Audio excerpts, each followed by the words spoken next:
Boa noite a todos e todas. 28 de julho de 2020, 18 horas e 30 minutos em São Paulo. É com grande prazer que recebemos todos vocês nessa webinar, o combate à pandemia de Covid-19 em cada país.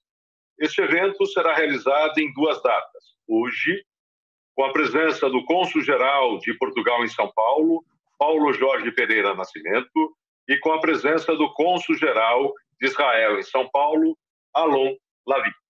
Debatedor, o nosso colega de Ministério Público, Roberto Livianu. O cônsul-geral de Portugal é bacharel em Direito pela Faculdade de Direito da Universidade de Lisboa, admitido no Ministério dos Negócios Estrangeiros de Portugal em 1991. Atuou na Embaixada de Portugal, na cidade de Praia, em Cabo Verde. Posteriormente, fez parte da Delegação Permanente de Portugal, junto à Organização para a Cooperação e Desenvolvimento Econômico, OCDE, em Paris. Entre 2005 e 2009, ocupou sucessivamente os cargos de chefe de divisão e diretor de serviços da Direção das Organizações Econômicas Internacionais, da Direção-Geral de Assuntos Multilaterais. Em 2008, foi nomeado chefe de gabinete do secretário de Estado dos Negócios Estrangeiros e da Cooperação. Em 2009, se tornou chefe da missão adjunta na Embaixada de Portugal em Pequim. Entre 2012 e 2014, ocupou o cargo de vice-presidente do Camões, Instituto da Cooperação e da Língua Portuguesa. Entre 2014 e 2018, foi embaixador de Portugal em Dakar e embaixador não residente em Malha, Mauritânia, Gâmbia, República de Guiné, Costa do Marfim, Serra Leoa e Burkina Faso. Foi condecorado pela Gran Cruz da Ordem do Mérito em Portugal e é comendador da Ordem do Leão de Senegal.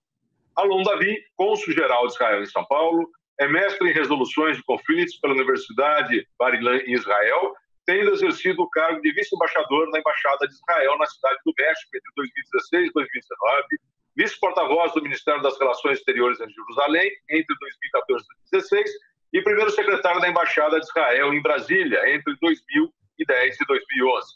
Possui formação diplomática pelo Ministério das Relações Exteriores de Israel e é gestor e projetos pela Universidade de Tel Aviv e capitão da Força de Defesa de Israel entre 1997 e 2001. Roberto Livianu é procurador de Justiça de São Paulo e integra o Ministério Público desde 1992.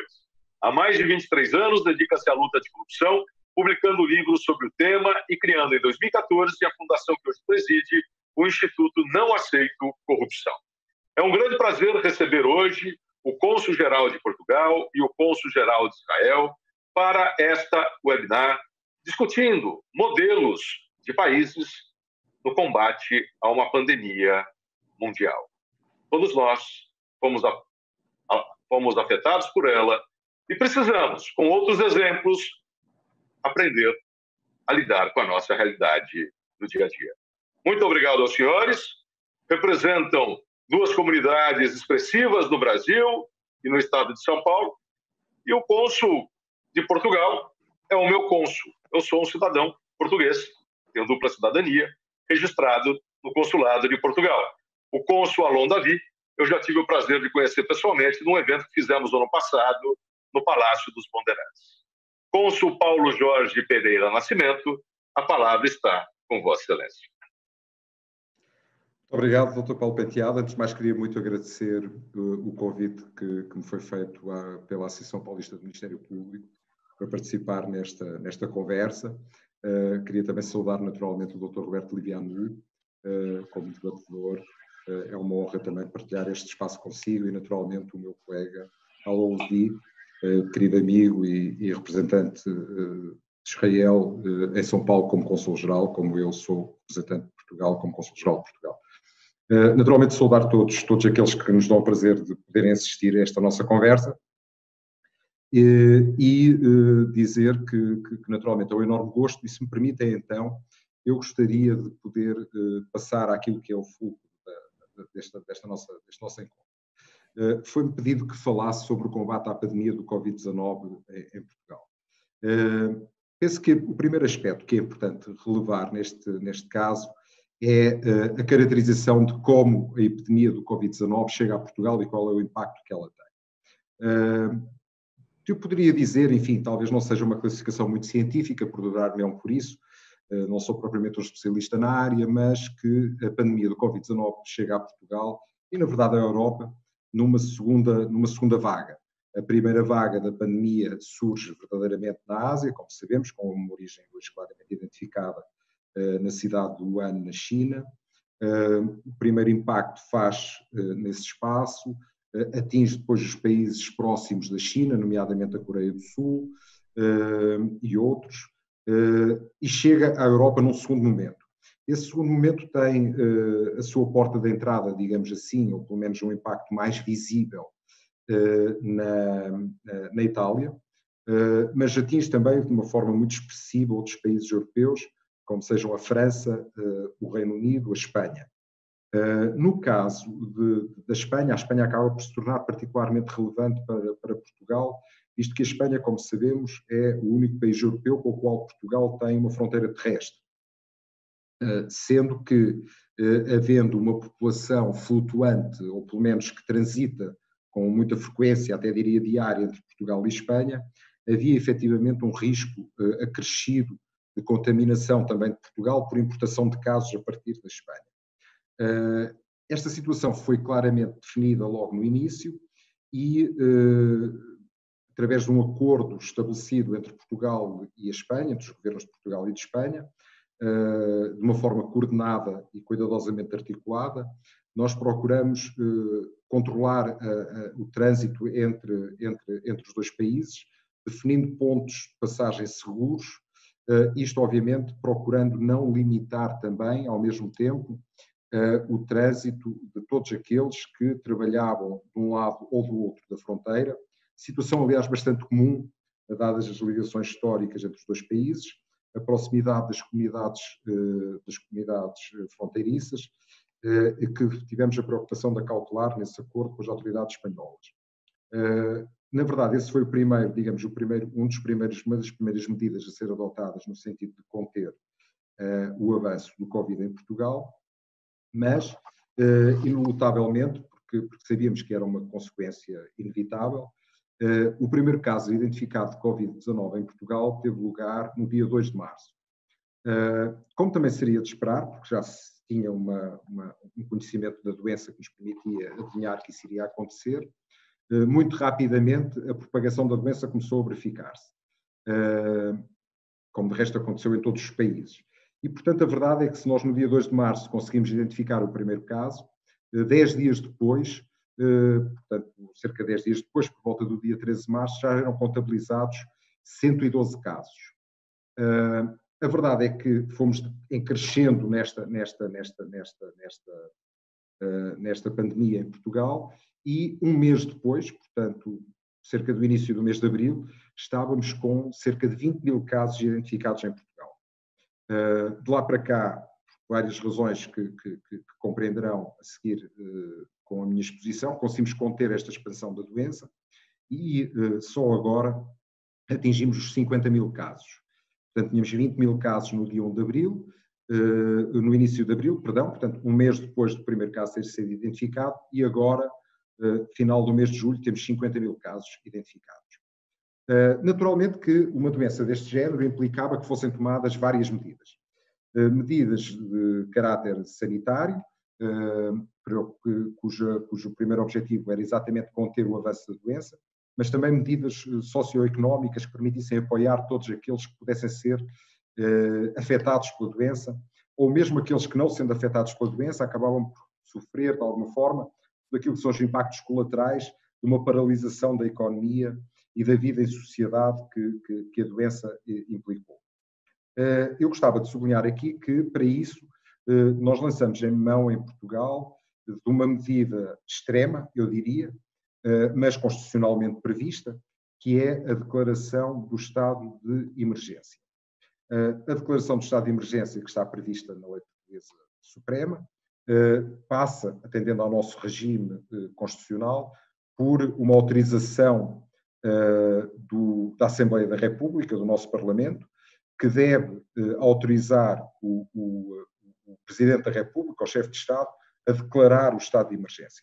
Estes passos foram dados, portanto, sempre dentro do maior respeito por aquilo que são, como não poderia de resto deixar de ser, nem seria de forma alguma aceitável, quer pelas forças políticas em Portugal, quer pela população. Este processo de declaração do estado de emergência foi seguido dentro do quadro constitucional previsto e, efetivamente, a 18 de março, portanto, o primeiro caso verifica-se a 2 de março, a 18 de março, quando ainda havia apenas 635 ou 38 casos identificados, é declarado o estado de emergência.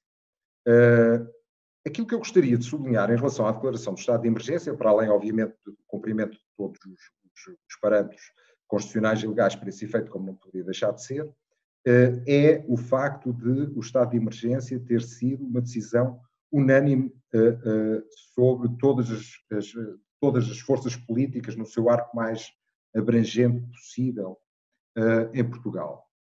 Ou seja, todas as medidas que, entretanto, foram sendo tomadas e que eu vou já detalhar um pouco mais, para combate ao Covid ou para apoio às populações afetadas, acabou por ser um processo construído com uma base consensual de todas as forças políticas em Portugal e numa estreita articulação de todos os órgãos de soberania envolvidos, particularmente do Poder Legislativo, do Poder Executivo e do Chefe de Estado, Governo, Assembleia da República e Presidente da República.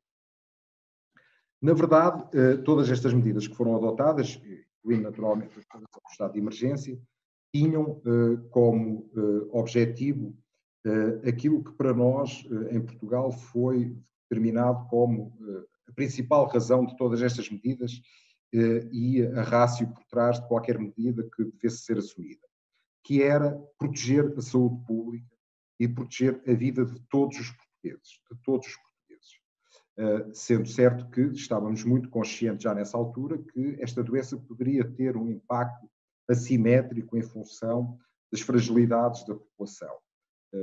Sabendo disso mesmo, a preocupação foi justamente que todas as medidas que pudessem ser tomadas tivessem uma componente também de apoio e acompanhamento social, de forma a que todas as populações pudessem ser protegidas, ou toda a população pudesse ser protegida. Portanto, em primeiro lugar, prevenir a doença, conter a epidemia. Segundo, salvar vidas. Terceiro, naturalmente, assegurar que todas as cadeias de abastecimento fundamentais de bens e serviços pudessem ser mantidas.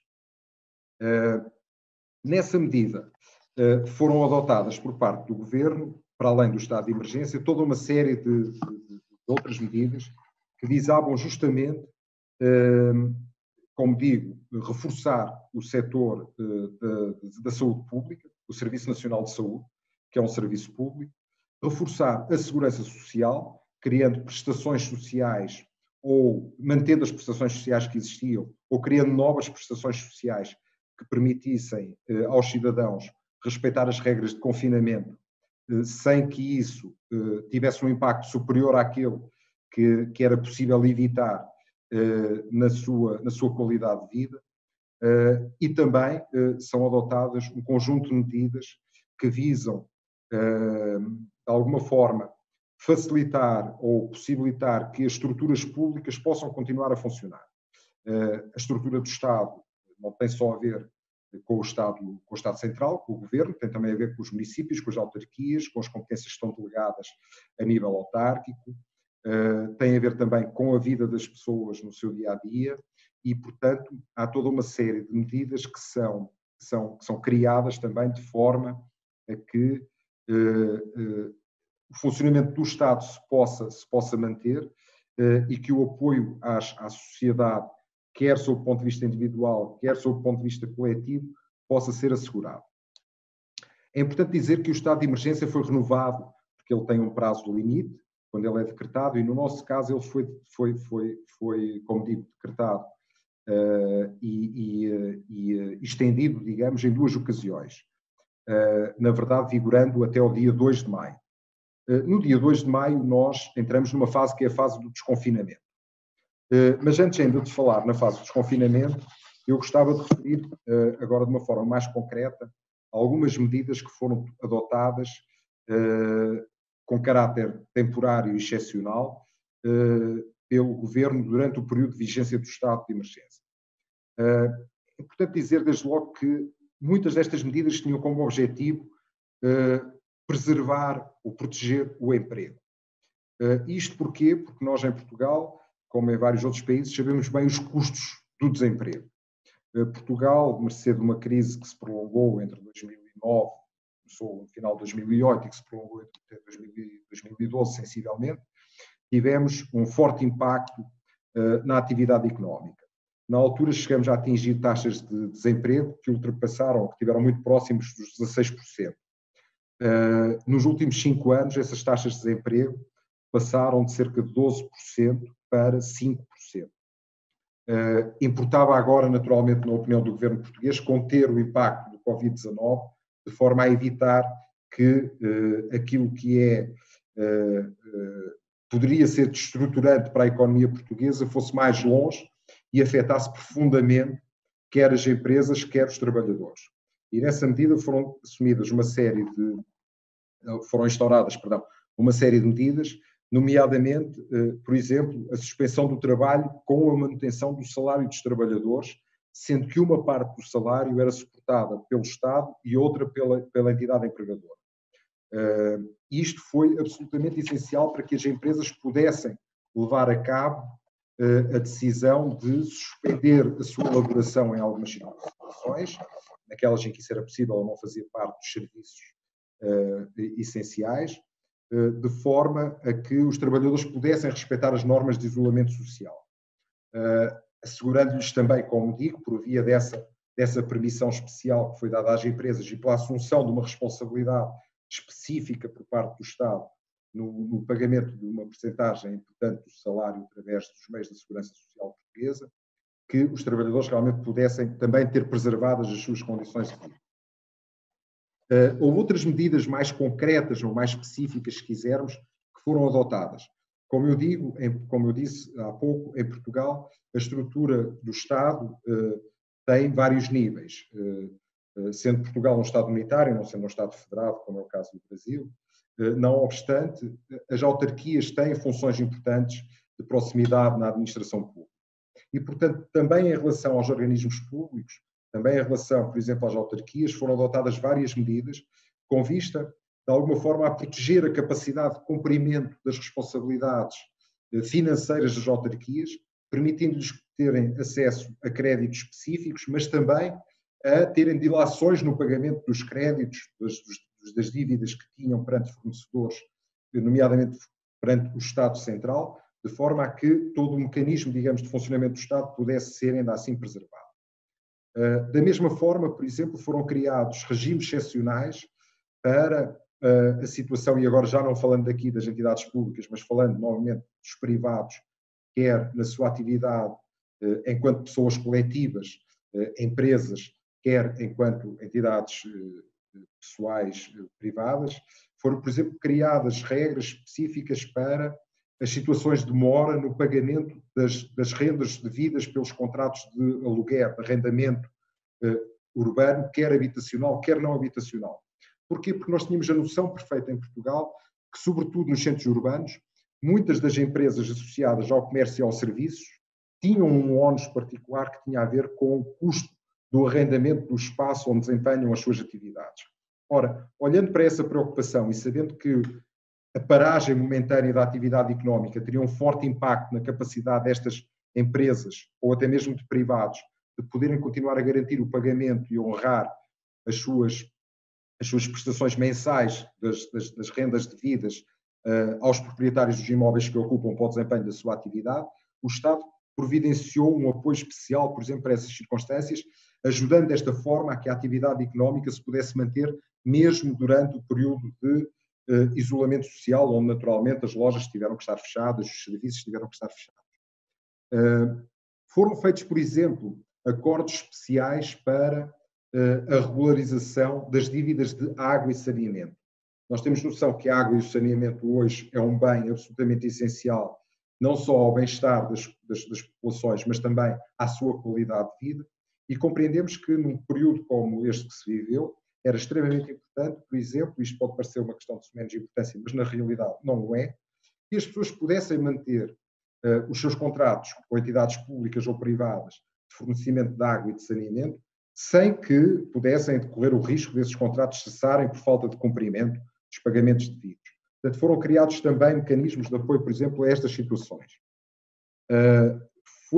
foram criados ou reforçados mecanismos já existentes no âmbito da segurança social, com vista, por exemplo, a que todos aqueles que tivessem que ficar isolados em situações profilácticas, portanto, em que não estando identificada a doença, mas por razões de segurança pudesse haver um risco de infecção, essas pessoas não perdessem remuneração nessas situações. Foram procurados e foram criados regimes específicos de apoio a determinados setores de atividade particularmente mais vulneráveis. Por exemplo, o setor das pescas, que em Portugal tem uma forte expressão, sendo que uma boa parte desse setor está muito baseado na pesca artesanal e, portanto, mais frágil perante os mecanismos de mercado. Também para esses trabalhadores especificamente foram-lhes criados mecanismos específicos de apoio que os permitiram apoiar ou que lhes dão um apoio específico durante esse período. Naturalmente que uma outra questão que nos causou grande preocupação em Portugal foi a área da educação.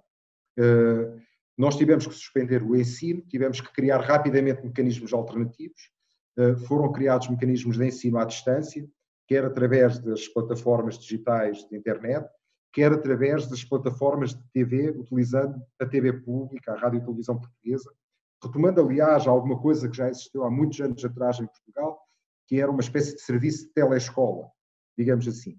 Mas para os estudantes universitários, que muitas vezes têm que deslocar das suas terras de origem para os principais centros urbanos, onde existem as universidades, ou pelo menos estão concentradas a maior parte das universidades ou estabelecimentos do ensino superior, para esses também foram criadas medidas excepcionais de apoio, nomeadamente em termos de alojamento. Muitos destes estudantes estão deslocados fora de sua casa, da sua residência habitual, como eu dizia, e estão dependentes, naturalmente, do pagamento de aluguer de quartos, muitas vezes de instalações públicas, de acolhimento de lares de estudantes, de residências universitárias. Para esses também, durante este período, foram criados mecanismos próprios e medidas excepcionais de apoio. Portanto, há toda uma série, todo um conjunto de medidas que foram adotadas. Em relação à questão, voltando um pouco atrás, como eu disse, o estado de emergência, parte do confinamento e do isolamento social, vigoraram até 2 de maio. Durante todo este período, muitas destas medidas foram adotadas, outras, de resto, são ainda mantidas hoje em vigor.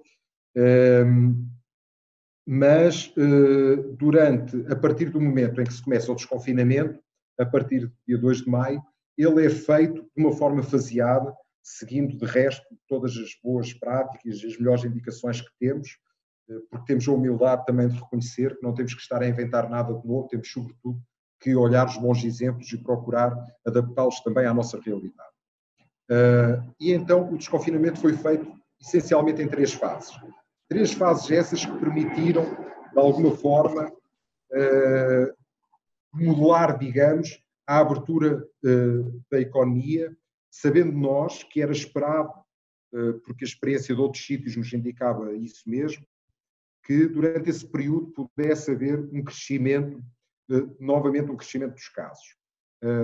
Faço já aqui um parênteses para dizer que efetivamente esse crescimento verificou-se, nunca da forma como na verdade nos parece que em determinada altura se chegou a temer. Estamos ainda longe de atingir números que se verificam noutros países, mas efetivamente todo o cuidado foi colocado no faseamento desse desconfinamento, numa abertura gradual de vários setores de atividade económica e social, sendo que se manteve sempre algumas regras.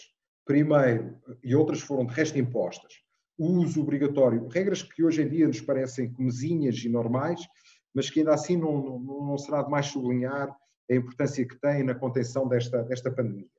O uso obrigatório de máscara, a disponibilização de meios de higienização, geles, álcool gel, desinfetante, etc. Um cuidado particular e uma atenção particular a todas as pessoas em situações de risco ou de fragilidade. E quando eu digo de risco e de fragilidade, estou-me a referir a circunstâncias pessoais que têm a ver, por exemplo, com a idade, com comorbidades existentes, mas também circunstâncias sociais, pessoas que estão menos favorecidas socialmente e que, portanto, têm condições, por exemplo, de habitabilidade, maior fragilidade. Foi mantido o confinamento, naturalmente o confinamento obrigatório de doentes. Toda a abertura dos transportes públicos, por exemplo, foi pensada de forma a que a lotação máxima de transportes públicos fosse reduzida para números inferiores àqueles que seriam os habituais, de forma a permitir uma maior segurança na utilização desses mesmos transportes. E, portanto, há toda uma série de aspectos que são continuados, outros que são estabelecidos especificamente para o período de desconfinamento, de forma a que a atividade económica pudesse ser retomada. Da mesma forma, por exemplo, e como sabem, o turismo é um setor fundamental neste momento na economia portuguesa. Portugal foi dos primeiros países a apresentar um selo de segurança, digamos, e uma certificação de segurança para as unidades de turismo, de forma a garantir que a utilização das unidades turísticas, hotéis, pousadas, restaurantes, etc., pudesse ser feita com toda a segurança, quer pelos nacionais, quer pelos turistas que nos visitam. Naturalmente que o crescimento do turismo ainda está muito limitado, não só pelas circunstâncias do Covid, de uma forma direta, mas também pelo impacto que ele teve, por exemplo, na indústria aeronáutica e nos transportes aéreos, mas notamos com agrado que há efetivamente uma recuperação da confiança dos mercados internacionais e dos principais operadores internacionais no turismo em Portugal.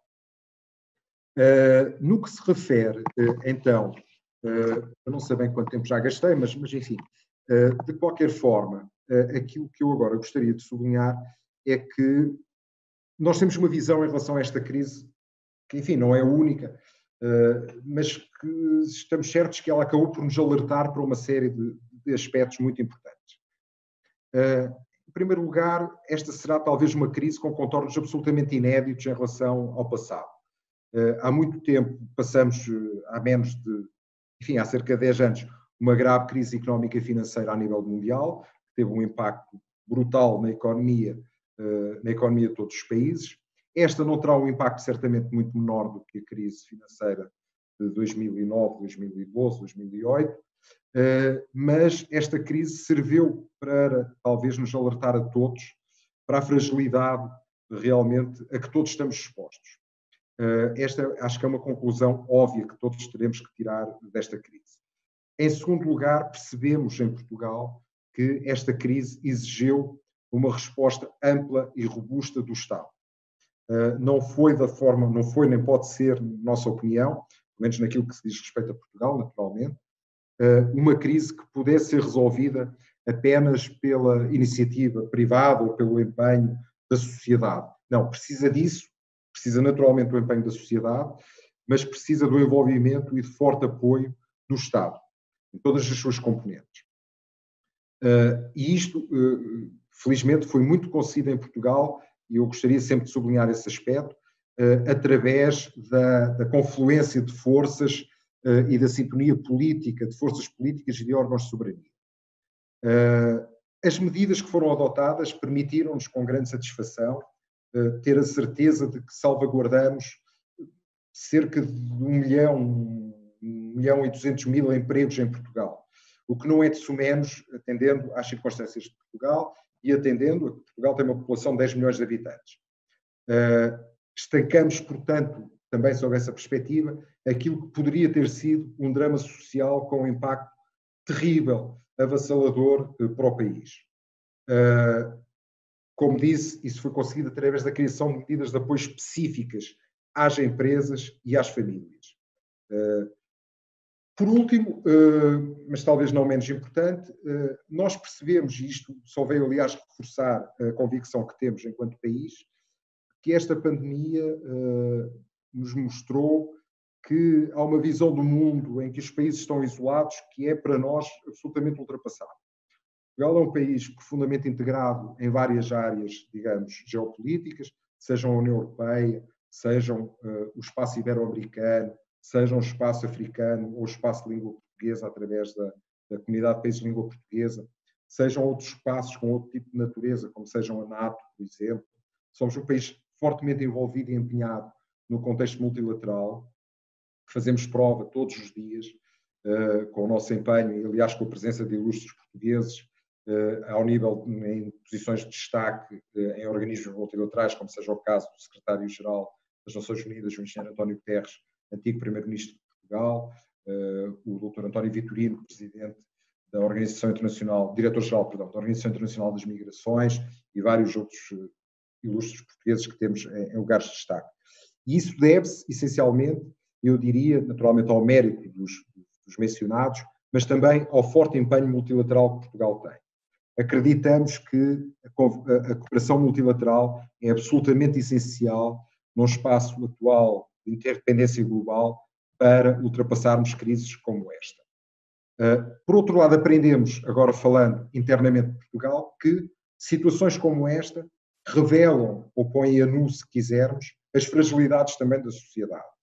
E por isso preocupamos-nos muito, como já disse, em manter todas as prestações sociais, reforçar outras prestações sociais, reforçar o apoio público à sociedade, criar toda uma série de circunstâncias que permitiram, de alguma forma, ultrapassar esta crise, ou enfim, ultrapassar, ou pelo menos mitigar, não quero ser também demasiado otimista, mas pelo menos mitigar o seu impacto.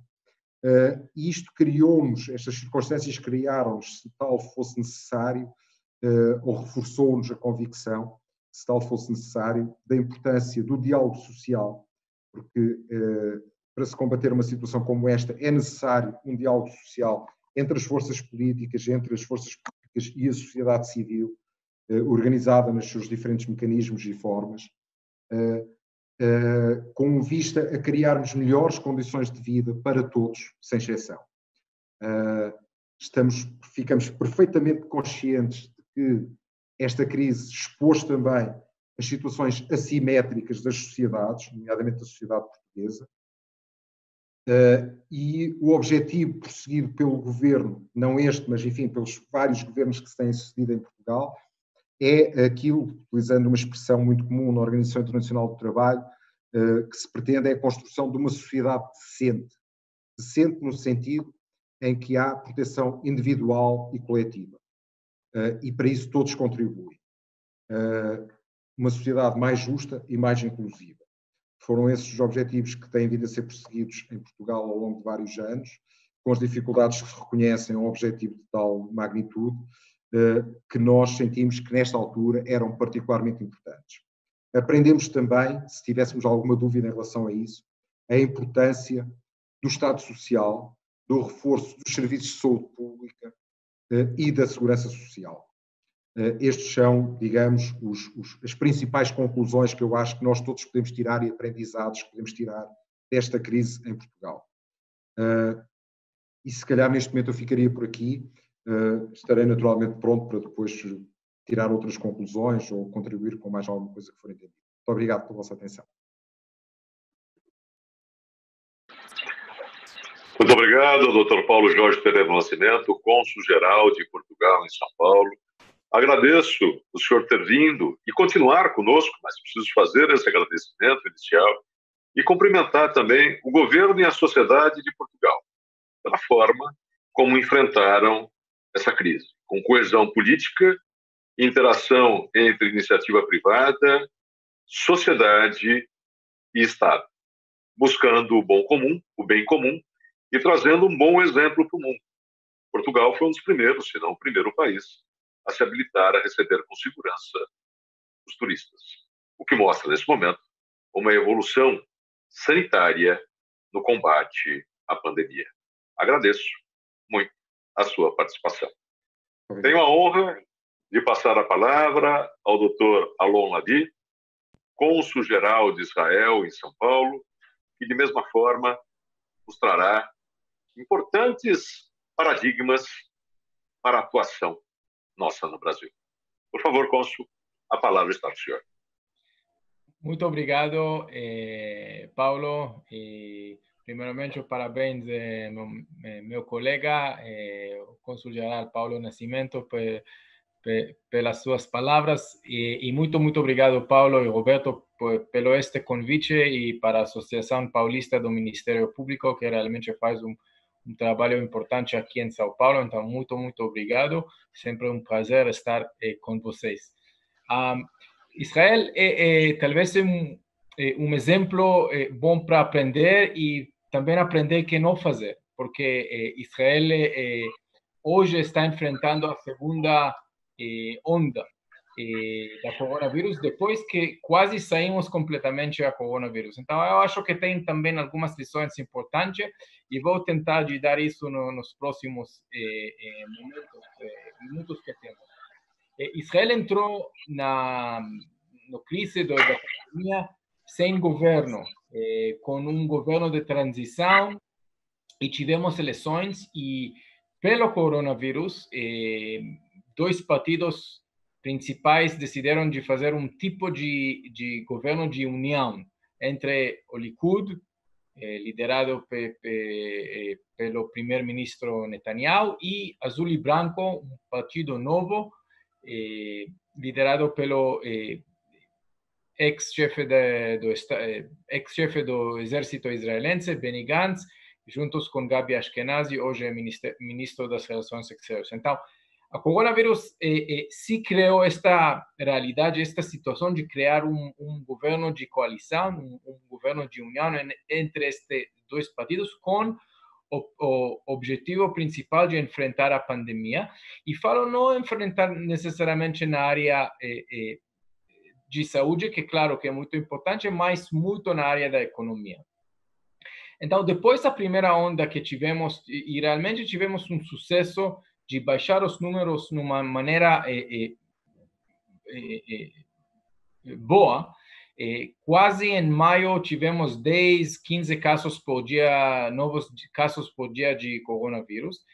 Infelizmente, por um sistema que não foi bem organizado, os números subiram e nós voltamos para ter uma realidade que hoje temos 35 mil infectados e até hoje mais ou menos um pouco menos de 500 pessoas morreram. Felizmente em Israel o tratamento é relativamente bom e desculpe por meu português, mas a idade média, sim, dos mortos é bem alto, é mais ou menos 80 anos. Okay? Então, não temos muitos casos de mortes jovens e a maioria dos eles que têm doença numa situação grave também têm muitos anos. Porque se os hospitais funcionam bem, temos um sistema de saúde pública, similar como em Portugal, e esta ajuda muito, e não tem muitos que não tem ninguém que não recebe tratamento, e por isso pode ver esta diferença. Israel agora enfrentando esta segunda onda com um sistema novo de organização. Pela primeira vez nesta semana, ou na semana passada, foi escolhido um projetor grande para o coronavírus. Temos o ministro da Saúde, tem outros ministros, mas uma pessoa que está integrando todo o trabalho ao redor da coronavírus para enfrentar até decidir decisões como abrir a economia e até no mesmo tempo manter a luta contra novos infectados. Então, nós esperamos que este também vá ajudar muito o sistema e além disso, nós tentamos de cooperar tecnologia e inovação na luta contra o coronavírus. Temos um aplicativo civil que ajuda a entender quem foi infectado e quem foi ao lado de pessoas que foram infectadas. Também usamos algumas outras ferramentas tecnológicas que temos para identificar isso. E, além disso, em muitos dos hospitais, que também ajuda muito a baixar os números dos infectados entre as equipes médicas, nós usamos muito sistema remoto de saúde. Tem muita tecnologia nova, muita inovação na área de como trabalhar sem ter mais risco para as equipes médicas. Esta ajuda muito a manter os hospitais funcionam sem muitos médicos e outros em isolamento. E este é algo que podemos ver que está crescendo muito hoje em Israel. Toda esta tecnologia de saúde remote, telemedicina, etc. E nós achamos que realmente vamos sair diferente que entramos neste sentido, que já está implementado e vamos ver mais e mais uso deste tipo de tecnologia. Além disso, temos algumas iniciativas interessantes na área das vacinas. Como todo mundo, também tem equipes em Israel que trabalham para obter vacinas, ou pelo menos base para vacinas. Já temos duas iniciativas bem avançadas, um instituto do governo, o Instituto Biológico do Governo, que já identificou anticorpos que podem funcionar, etc. E outro, uma instituição privada no norte de Israel, Migal, que está trabalhando sobre outro sistema de vacinação baseada com proteínas e não com vírus fracos ou mortos. Então, também podemos ver, neste sentido, um crescimento. E agora, o desafio principal, acho, e claro que a saúde continua, mas tem entendimento que fazer. Agora, o desafio maior que temos é na área da economia. Nós enfrentamos isso, como aqui no Brasil e muitos outros países do mundo, como podemos voltar para trabalhar, como podemos abrir mais negócios. E este talvez hoje é o desafio maior que Israel está enfrentando. Tem muito trabalho como fazer isso e já estamos começando, mas ainda tem alguns negócios que não podemos abrir. Os eventos grandes em Israel não podem acontecer, eventos na área da cultura, eventos grandes na área da cultura não podem acontecer ainda, e este afeta muito. Então, para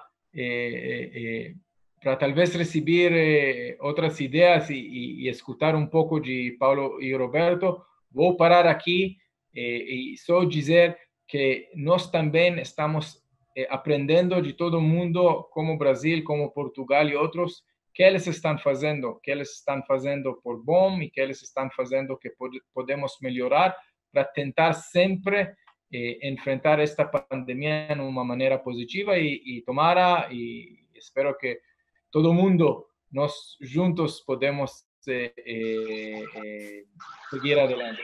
Muito obrigado. Muito obrigado ao doutor Alon Lavie, cônsul-geral de Israel em São Paulo. Agradecer não só a ele por vir aqui participar pela segunda vez no evento com a APP, mas cumprimentar também o governo de Israel pelas importantes medidas tomadas em prol do povo de todo o mundo. A busca da tecnologia, o exemplo da formação de um governo de coalizão, o exemplo da universalização da saúde e também a busca do desenvolvimento econômico, protegendo o seu cidadão. Como o senhor disse, nós vamos sair diferentes e vamos sair melhores. Roberto Liviano, nosso debatedor, meu amigo há 30 anos, colega de Ministério Público há 26 anos. É um prazer estar aqui, Roberto. Bom, boa noite, meu querido amigo Paulo Penteado. É uma honra, um privilégio participar desse webinar promovido pela Associação Paulista do Ministério Público, que vem se notabilizando sob sua direção como um espaço democrático de debates. Aliás, durante esta pandemia, é muito importante nós termos espaços para discussão, para reflexão, não é? As pessoas estão preocupadas com o que vai ocorrer no futuro, mas nós precisamos, pelo menos, ter a possibilidade de discutir, de amadurecer as coisas, de entender os cenários, né? De diminuir o grau das angústias, né?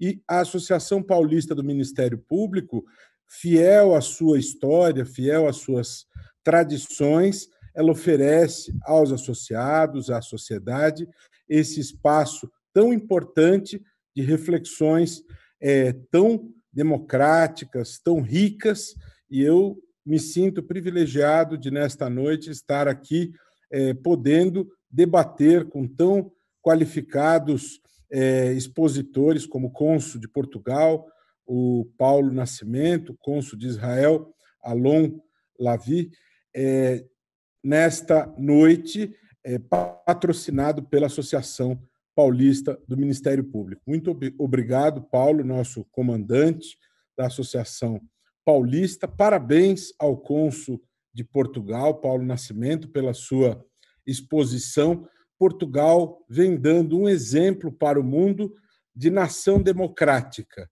de nação preocupada com seu povo, de nação respeitosa ao Estado democrático de direito, nação preocupada com a saúde pública, nação preocupada com a sociedade, nação preocupada com a democracia, dando um bom exemplo em que se atravessou esta pandemia, este drama, talvez um dos maiores que a humanidade teve que enfrentar, de uma maneira digna, de uma maneira ética. Parabéns a Portugal pela forma como enfrentou este drama e parabéns pela sua exposição, cônsul Paulo Nascimento. Parabéns também ao cônsul Alon Lavi pela sua apresentação. Eu me sinto também extremamente honrado e privilegiado porque também faço parte do povo judeu, com muita honra. Meu pai viveu em Israel durante 5 anos, no início do Estado de Israel, em 1950. Eu um dia quero conhecer Israel, e Israel é um exemplo para o mundo. Você falou sobre inovações tecnológicas, né? Isso é muito importante. Ao enfrentar essas dificuldades, Alon, é importante recorrer à ciência, é importante recorrer à tecnologia, e não recorrer ao negacionismo, como vem ocorrendo aqui no Brasil, né?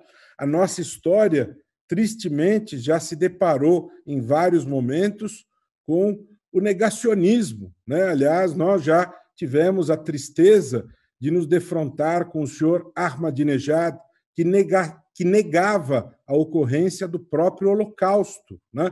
Em tristes momentos da história, certos personagens quiseram negar fatos históricos. Aqui no Brasil, nós temos um presidente que, em certos momentos, ele quis negar a ocorrência da pandemia, né? Classificou-a como uma gripezinha sem grande relevância, cônsul Paulo, né? Nós, no Brasil, estamos vivendo momentos bastante difíceis. Há 3 meses nós não temos ministro da Saúde, né? Nós temos o responsável pela área da saúde no Brasil, uma pessoa que nada conhece sobre saúde, né? Nós estamos caminhando aí para 90 mil mortos no Brasil, e quem comanda a área da saúde é um militar, que nada entende a respeito do tema da saúde, né?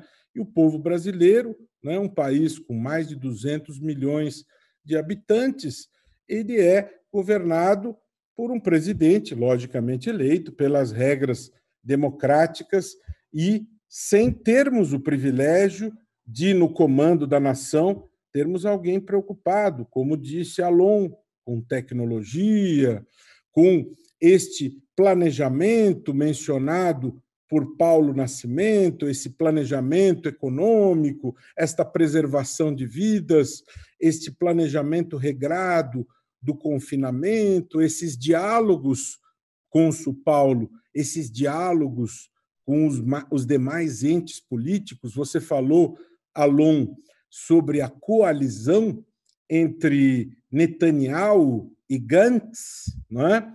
Esta coalizão que houve entre o Likud e os azuis e brancos. Pois é, aqui nós não temos coalizão, aqui nós temos guerra política, não é? Aqui nós temos um confronto entre a presidência, os governos estaduais e as prefeituras, a tal ponto que no dia 15 de abril último, o Supremo Tribunal Federal, a Suprema Corte do Brasil, ela teve que se pronunciar a respeito do tema da pandemia, teve que vir e decidir que os governos estaduais, os governos municipais, eles têm autonomia a respeito deste tema para poder definir políticas públicas a nível local e não é possível que haja uma ingerência a nível federal se intrometendo nas realidades dos municípios e dos governos, porque, diferentemente do que ocorreu em todo o mundo, em que nós vimos muitos exemplos de lideranças políticas que, durante a pandemia, se fortaleceram muito junto aos seus povos, porque, nesses momentos de crise, as pessoas, os líderes se fortalecem, porque são momentos de dificuldade em que você une as pessoas, você dialoga e você se fortalece, ganha credibilidade. Aqui no Brasil, infelizmente, nós tivemos um momento muito difícil. O cônsul Paulo falou sobre os problemas da educação, do ensino, e esse é um problema grave aqui que nós vamos ter que decidir como vamos lidar com isso. Eu quero, inclusive, gostaria muito de ouvir a opinião de vocês num momento próximo, porque nós também tivemos aqui a questão do ensino à distância, as plataformas digitais, mas eu tenho muitas dúvidas sobre a efetividade destas plataformas, o grau de absorção das crianças em relação aos conteúdos nessas plataformas. Não é? Como lidar com a questão destas absorções em relação a isto, né? Como lidar com isso? Há quem defenda a ideia da aprovação automática destas crianças neste ano, né? Porque este é um ano que muita gente considera um ano perdido, né? Será que essas crianças não deveriam ser consideradas aprovadas no próximo ano? Eu não quero falar muito a respeito deste tema, eu quero lançar algumas questões para os nossos convidados, para ouvir muito a opinião deles. Eu quero lançar, basicamente, 3 pontos que eu gostaria muito de ouvir a opinião deles, né? A primeira questão é a seguinte: em tempos de isolamento, a sociedade fica angustiada e ansiosa por informações, né? Pela preocupação em relação às incertezas do amanhã. Isso é natural, é compreensível. Bem por isso, vossos países acertadamente agiram com transparência durante a pandemia, disponibilizando à sociedade as informações necessárias para tranquilizar as pessoas. Aliás, em relação a isso, a Coreia do Sul foi um dos países que mais investiu nessa direção e foi considerado de excelentes resultados no enfrentamento da crise.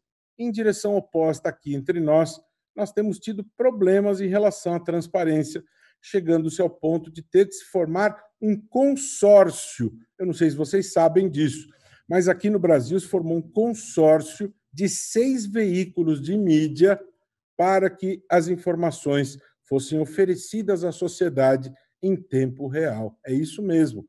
Folha de São Paulo, Estado de São Paulo, Globo, UOL, G1, eles formaram um consórcio para garantir à sociedade informação. E o Supremo teve de ser acionado para garantir o direito à informação, derrubando a medida provisória 924, que tornava difícil o acesso à informação à sociedade.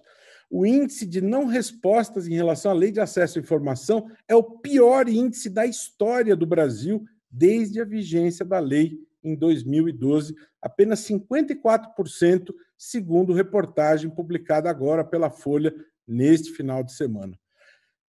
Caminharemos algum dia para ter uma coalizão mundial que garanta, de fato, transparência a nível mundial, beneficiando a todos os povos? Isto é uma utopia? Né? Ou Ziblatt e Levitsky estão cada vez mais engordando a sua lista de casos no livro Como as Democracias Morrem? Essa é a primeira questão que eu coloco a vocês e gostaria de ouvir as opiniões tanto de Paulo como de Alon, né? Segunda questão, há poucas semanas, mais de 130 países, incluindo seus países, Portugal e Israel, e nem poderia ser diferente, aderiram a um pacto mundial contra a disseminação de fake news durante a pandemia, e estão de parabéns por isso. Uma forma que se encontrou para proteger a sociedade, as comunidades e preservar a liberdade de imprensa. As grandes referências democráticas do mundo, todas subscreveram o pacto. Infelizmente, o Brasil, sem justificativa plausível, não assinou este pacto. Juntou-se à Coreia do Norte, a Cuba e a outros países sem qualquer compromisso democrático, o que para nós brasileiros é extremamente preocupante. Na visão de vocês, quais as consequências deste tipo de ato neste momento da nossa história, especialmente num ano de eleições em que as fake news representam um risco real de sabotagem à competição limpa e honesta pelo voto? E, por fim, essa é uma questão mais global. Que análise vocês podem fazer do mundo a partir destes episódios da pandemia, né? Vocês enxergam ali na frente algum importante redesenho geopolítico, né? É possível imaginar alguma diminuição importante das desigualdades a nível global? Alguma melhoria significativa nas preocupações sanitárias dos países? Será que a solidariedade ela veio para ficar ou foi apenas uma reação reflexa da pandemia, né? São algumas provocações que eu gostaria de deixar para vocês. Eu não sou expositor, eu sou apenas um debatedor. Mais uma vez, eu gostaria de cumprimentá-los pelas apresentações, cumprimentar Israel e Portugal pela atitude que tiveram no enfrentamento da pandemia, deixando ensinamentos importantes para nós, né? E obrigado, Paulo, por essa oportunidade, né? E obrigado. Parabéns pela apresentação de ambos. Muito obrigado, Roberto Livianu, exercendo o verdadeiro papel de um debatedor, trazendo o debate, trazendo a reflexão, buscando soluções. Eu quem agradeço a você, mais uma vez, meu caro amigo, e, na verdade, mais de 30 anos, 32 anos. Eu passo a palavra para a resposta e considerações finais ao cônsul de Portugal, cônsul-geral de Portugal em São Paulo, Paulo Nascimento. A palavra está com o senhor, cônsul. Obrigado. Penso que me estão a ouvir. Eu tinha desativado o microfone. Bom, muito obrigado. Enfim, queria agradecer, aproveitar agora, depois de ter ouvido o Alon Lavi, queria agradecer também o ensinamento que ele nos traz aqui, sempre muito, muito claro nas suas ideias, nas suas apresentações, como é o seu timbre, e agradecer muito ao Roberto Livianu. Enfim, aquilo que é mais do que uma provocação, parece uma reflexão bastante importante sobre este momento. Eu não sei se sou capaz de responder às questões que colocou, mas muitas vezes essa é a importância das questões, é elas nos interpelarem e nos suscitarem uma reflexão que pode não ter uma resposta imediata, mas o facto de haver uma reflexão suscitada por esse questionamento já me parece muito importante. Há naturalmente um aspecto que referiu que me parece extremamente importante, que é a transparência da informação que é prestada. Nós, em Portugal, por aquelas razões que eu expliquei, também só por isso, também só porque houve realmente transparência da parte da ação do governo, é que foi possível congregar toda uma conjugação de esforços, como eu disse, das diferentes forças políticas, que aliás na altura, tenho que dizer, foi particularmente notada até ao nível internacional e chegou a ser apontada como um bom exemplo por outros países que se debatiam nas suas discussões internas entre oposição e situação, governo e oposição, sobre quais caminhos a seguir. Foi muito notado na altura e digo sem qualquer vaidade, mas com muito orgulho, essa confluência de posições políticas em Portugal. Isso também só foi possível, efetivamente, porque houve claramente uma atitude transparente da parte das autoridades portuguesas, que não esconderam a seriedade da situação, por um lado. 2, sempre procuraram orientar-se por aquilo que eram os melhores critérios, não procurando, se me permitem utilizar a expressão, estar a inventar a roda, mas perceber onde é que podíamos aprender com aquilo que os outros estavam a fazer, seguir as melhores orientações internacionais, adotá-las, adaptá-las quando era necessário e apresentá-las de uma forma honesta e transparente à população. E foi isto também que permitiu que a população aderisse de uma forma tão determinada àquilo que era um sacrifício para a maior parte das pessoas, suspenderem a sua atividade profissional, suspenderem um pouco a sua vida, suspenderem muito a sua vida social e condicionarem toda a sua existência durante um período de tempo que ainda assim, bastante prolongado. E é evidente que nós não podemos negar o papel também que os meios de comunicação social têm nesta matéria. Em Portugal isso é visível, nós temos uma imprensa obviamente livre, crítica, apartidária, mas com visões políticas sobre os assuntos, como não pode deixar de ser e é normal que seja. Mas a imprensa desempenhou efetivamente um papel de equilibrar essa comunicação e de ser o veículo também dessa comunicação. E também por isso, em Portugal, não há nenhuma espécie de preferência dada pelas autoridades portuguesas a este veículo de comunicação ou àquele. Os veículos de comunicação são tratados de forma igualitária e depois fazem o tratamento noticioso que entendem fazer, também em função, naturalmente, dos seus posicionamentos ideológicos em relação à informação que recolhem. Mas a informação é transmitida de forma igual a todos. Há, obviamente, no que diz respeito, e agora ligando isto com a segunda questão que colocou, que tem a ver com a existência, enfim, daquilo que hoje em dia se chama, com alguma razão, fake news, outros meios de comunicação que hoje em dia são crescentemente usados e que podem ser determinantes para a formação da opinião pública. E estou a pensar justamente nas redes sociais, nos Facebooks, nos Instagrams, nos tweets, em todos os WhatsApps, os Telegrams, todo este tipo de redes, que permitem hoje a disseminação de ideias. E é aqui que muitas vezes se pode pôr o risco de saber até que ponto é que o Estado e as sociedades não devem procurar reagir também contra uma circulação de ideias e de conhecimentos, que muitas vezes não são pautadas por mais nada, senão por agendas próprias, que muito pouco têm a ver, muitas vezes até com a democraticidade dos regimes, na quais estas redes proliferam, aproveitando justamente esse espaço democrático e essa liberdade que lhes é concedida. E daí um pouco a ligação com a teoria e com o livro que referi há pouco, que é Porque Morrem as Democracias, onde justamente se percebe que muitas vezes elas acabam por exposição dos dois autores norte-americanos, às vezes as democracias acabam por serem corroídas internamente, não é? E infelizmente não nos faltam exemplos até históricos disso mesmo, de guerras que foram geradas por pessoas levadas ao poder de uma forma democrática, mas que depois não souberam respeitar o bem-estar da sociedade e o bem-estar dos povos. Sendo que este é o valor supremo que deve orientar qualquer pessoa que exerce o poder público, penso eu. Penso que é uma opinião pessoal, mas penso que será partilhada.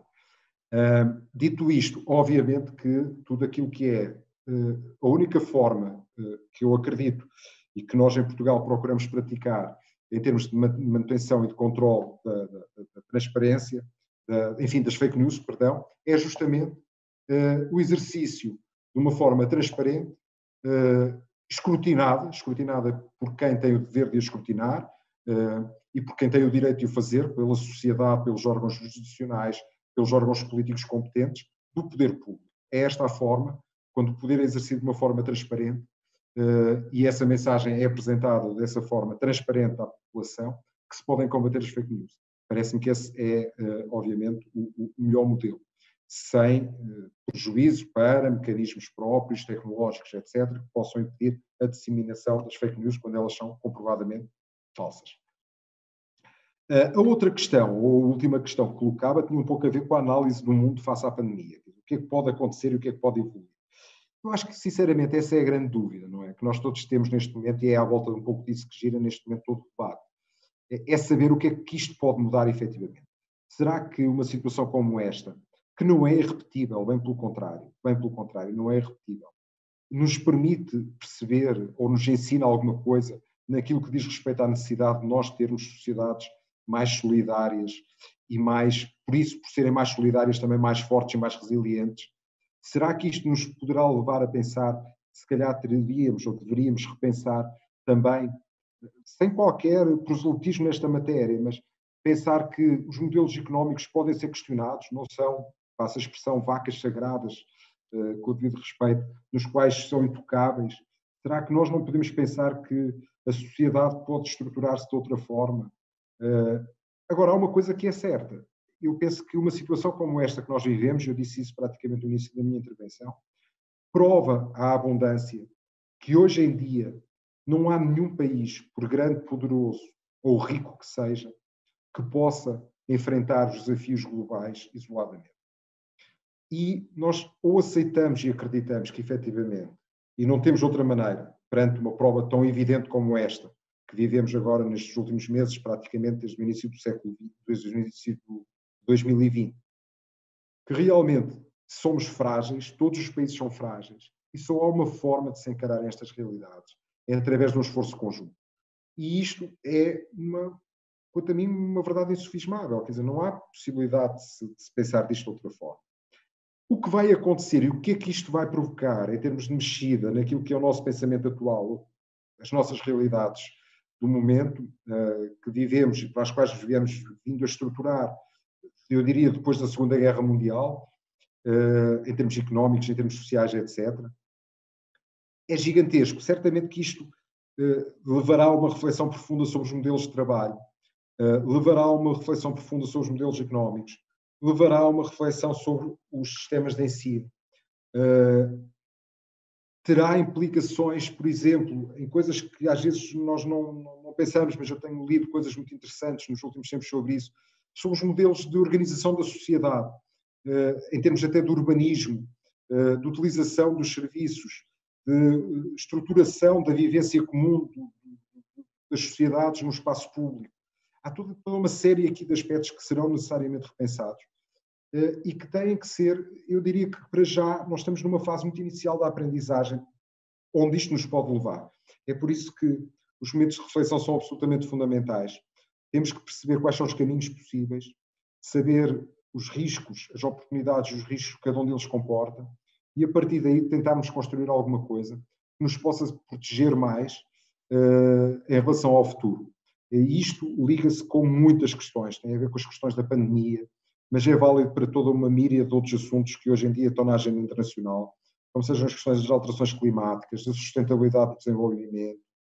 Há muitos aspectos que têm que ser pensados e talvez este momento seja bom, este momento em que todos tivemos que fazer uma paragem muito forçada, nos possa servir para, pelo menos, pensar. Não sei se nos vai ajudar a mudar alguma coisa, porque a inércia é uma força muito forte, mas talvez nos ajude, pelo menos, a refletir e é bom que isso possa acontecer. É isso que eu gostaria de dizer. Obrigado.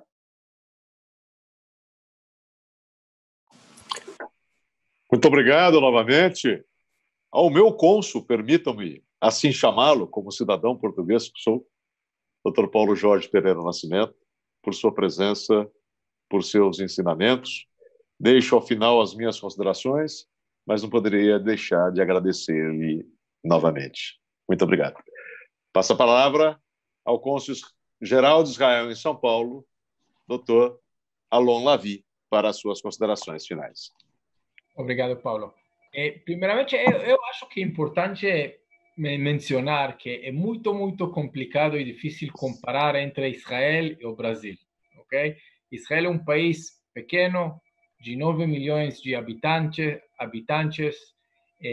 Por a situação geopolítica, nós moramos em quase uma isla, com fronteiras fechadas. Agora, com a pandemia, mais por aviões que não temos muito, mas é realmente algo que não pode comparar com uma república, uma continente como Brasil é. E acho que precisamos lembrar isso. E também dentro de Israel quero compartilhar com muita abertura. temos lutas internas e tem pessoas com políticas diferentes como enfrentar a pandemia e qual a política do Ministério da Saúde precisa ser ou não ser, etc. E sempre tem e sempre será, é parte da democracia e parte da nossa vida.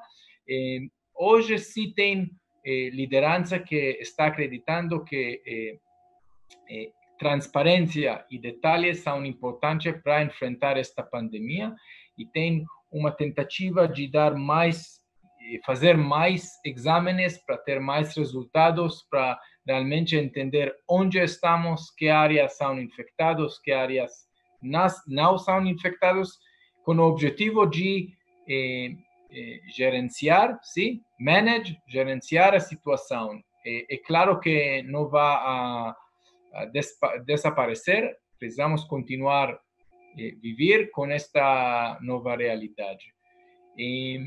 Então, este talvez o primeiro dicho que é importante dizer. Não pode comparar, temos realidades completamente diferentes, sistemas políticas completamente diferentes, sociedade diferente, etc., etc. Esta é a primeira coisa. A segunda coisa, e talvez vou já ir para o futuro, ok? Eu acho, primeiramente, como nós sabemos, na minha região, a lembrança é curta, ok? Tivemos muitas guerras no passado, muitos desafios, muita história complicada, mas as pessoas, todo mundo quer viver, quer continuar. Então, eu sim espero que quando tiver uma solução, uma vacina ou algo, nós vamos voltar quase à normalidade que nós conhecemos. Mas, se podemos ver mais e mais cooperação e a necessidade de uma cooperação entre os países para seguir adelante, para a frente. Porque agora é muito importante que os sistemas de saúde tenham uma conversa, como podem trabalhar para ter turismo, por exemplo, para ter voos, para ter intercâmbio comercial, etc., etc. Então, sim, acho que vamos ver mais e mais, esta primeira coisa. E a segunda coisa, como eu já disse, telemedicina foi falada há muito tempo e foi conversada. Eu acho que agora sim é o momento. E agora vamos ver, não só sobre a pandemia especificamente, mas vamos ver como os sistemas de saúde podem baixar muitos gastos com dar ferramentas tecnológicas às pessoas usar na casa para ter menos visitas nos hospitais, menos visitas com doutores, menos chegar com casos menos graves para o hospital, e tudo isso sim podemos fazer hoje. Tem aplicativos israelenses com seu celular, pode ver oxigenação no sangue e temperatura, claro, e muitas outras medidas importantes só com a câmera do seu celular. E tem muito mais disso. Então, sim acho que vai ficar conosco e eu acho que vai ajudar muito a gastar menos no dia a dia nos sistemas de saúde públicos, geralmente, para ter estes gastos para situação mais grave. E sim acho que vai deixar e vai ficar conosco. Muito obrigado novamente pela oportunidade. Eu sei que não, talvez não é completamente, Roberto, o que você queria escutar, mas eu acho que sim é importante para esta conversa e para falar quando falamos sobre Israel e o Brasil.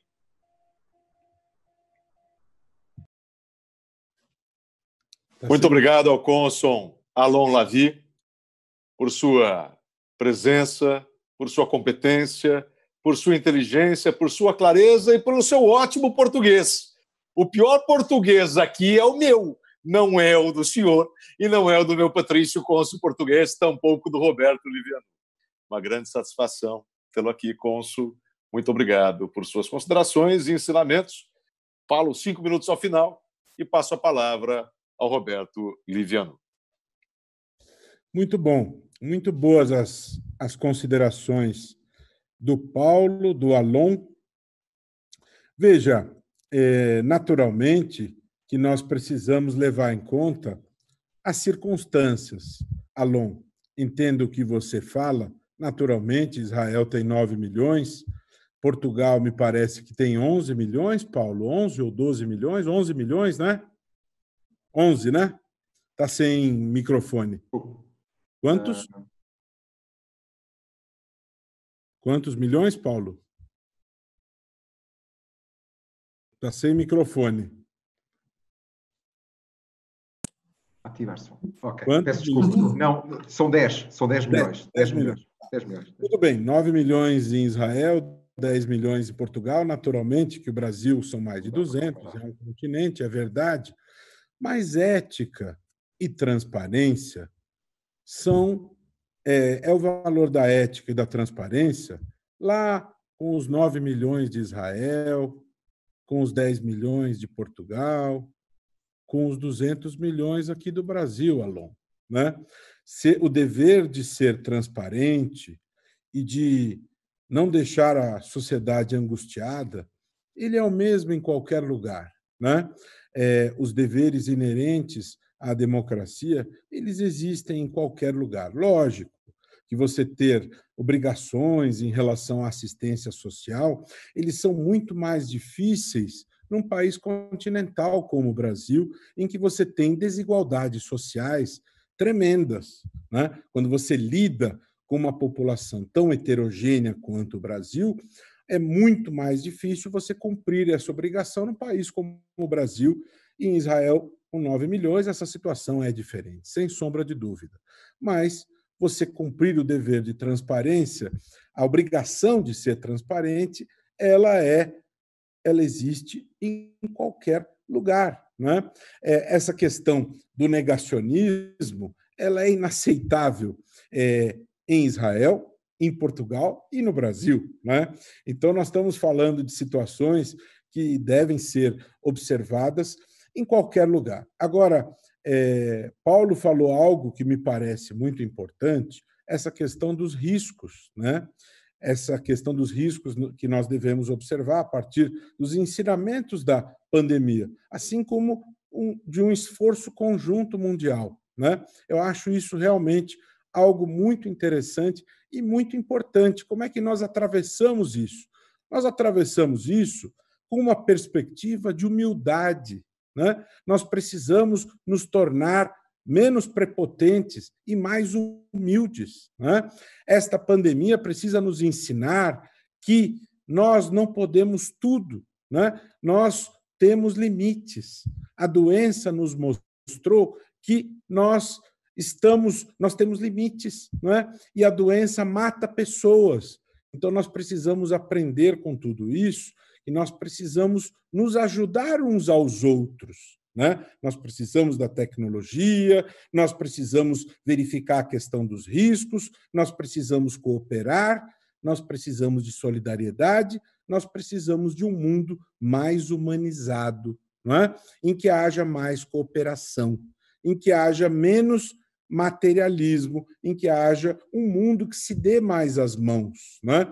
Um mundo em que haja realmente este valor maior do humanismo, né?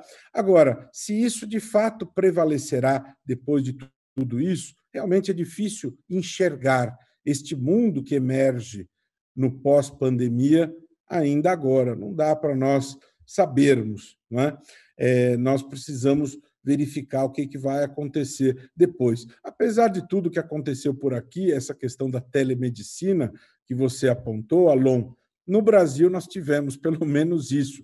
No Congresso Nacional foi aprovada uma lei que autoriza a telemedicina. Então, nesse nosso país continental, nós hoje temos, por força de lei, né, Paulo?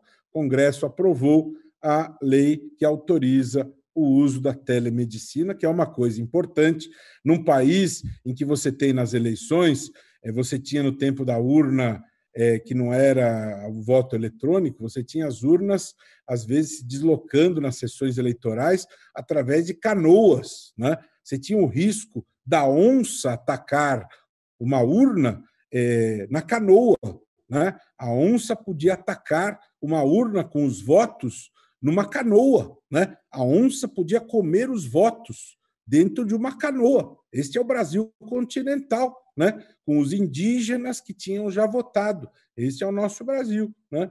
Então, esta é a nossa realidade. Hoje nós temos o voto digital, não é, Paulo? A onça não pode atacar porque o voto está dentro da urna digital e ele se transmite por meio da tecnologia, não é? Mas, sem mais delongas, porque as pessoas já estão cansadas de ouvir o nosso trololó, né? Já estamos aqui há quase 1h30 neste debate e eu penso que nós conversamos muito a respeito dessas questões todas. Eu acho que houve bastante troca de ideias, produtiva aqui. Eu penso que várias ideias foram sedimentadas aqui, muito ricas. Mais uma vez, uma grande alegria, um grande privilégio estar aqui, discutir com Paulo, com Alon. Obrigado mais uma vez, Paulo Penteado, por fazer parte dessa conversa tão rica, tão frutífera, patrocinada pela Associação Paulista do Ministério Público. Muito obrigado e boa noite. Muito obrigado, Roberto Livianu, pela sua intervenção, pela sua presença, por suas considerações. A roda, ela não se reinventa, ela já existe. Nós devemos adotar as boas práticas que existem no mundo, que já foram indentadas e que já rodam. Isso, na verdade, nada mais é do que a aplicação de um conceito filosofal chamado navalha de Ockham. O que traz a navalha de Ockham? Por vezes, a solução é a mais simples. A solução mais simples é aquela mais difusa, mais testada. Nós vemos a segunda crise pandêmica do mundo em 100 anos, mas num mundo completamente diferente. O avião, entre 17, 19 e 20, era quase um meio de transporte individual. Hoje, de per se, é um grande, porém necessário, vetor que leva pessoas, mas pode levar doenças. Esse é um dos exemplos. Por isso, como bem disse o meu cônsul Patrício, não se combate situações globais com posições isoladas e locais. E como bem disse também o cônsul de Israel, as diferenças entre os países devem levar a adequações concretas. E a telemedicina é uma evolução que deve vir para ficar.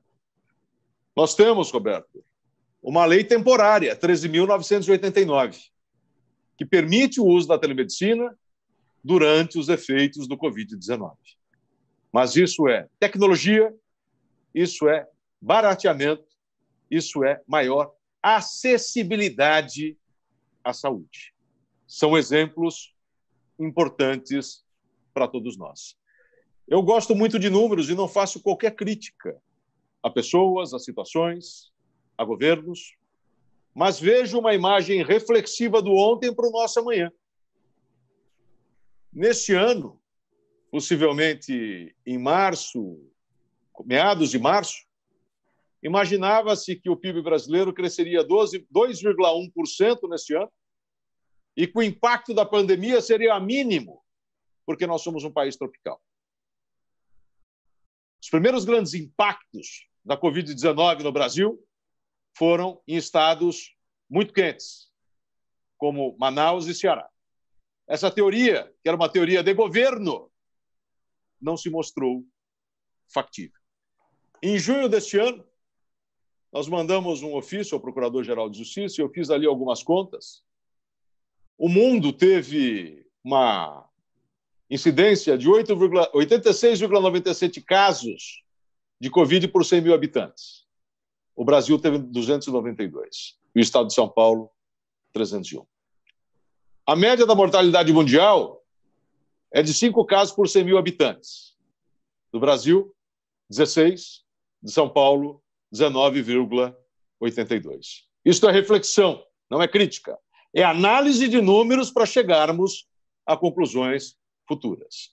Finalizando, São Paulo tem 0,57% da população do planeta, mais 1,99% dos casos mundiais de infecção e 2,24% dos casos de óbito. Nós temos muito a aprender com Portugal e Israel. O Brasil tem 11.500 casos por milhão de habitantes e 414 casos de óbito por milhão de habitantes. Portugal, 4.900 casos por milhão de habitantes e 169 óbitos por milhão de habitantes. Israel, 7.000 casos por milhão de habitantes e 53 óbitos por milhão de habitantes. Aliás, ontem o Brasil teve 627 óbitos no total, Portugal 2 e Israel 4. Que saiamos amanhã num mundo melhor, mais integrado, reflexivo e onde haja união entre os povos. Muito obrigado a todos. Boa noite. Obrigado em especial aos cônsules de Portugal e de Israel em São Paulo, Paulo Nascimento e Alon Lavi, e ao Roberto Livianu. E terça-feira que vem, no mesmo horário, seguimos esse tema com a participação dos cônsules da Suécia, dos Emirados Árabes Unidos, com debates pela professora Maristela Basso e o meu Patrício Antônio Ventinhas, presidente do Sindicato dos Magistrados de Portugal. Muito obrigado a todos. Até terça-feira. Que Deus nos proteja. Tenhamos paz. Shalom. Shalom. Muito obrigado. Obrigado. Forte abraço a todos. Muito obrigado.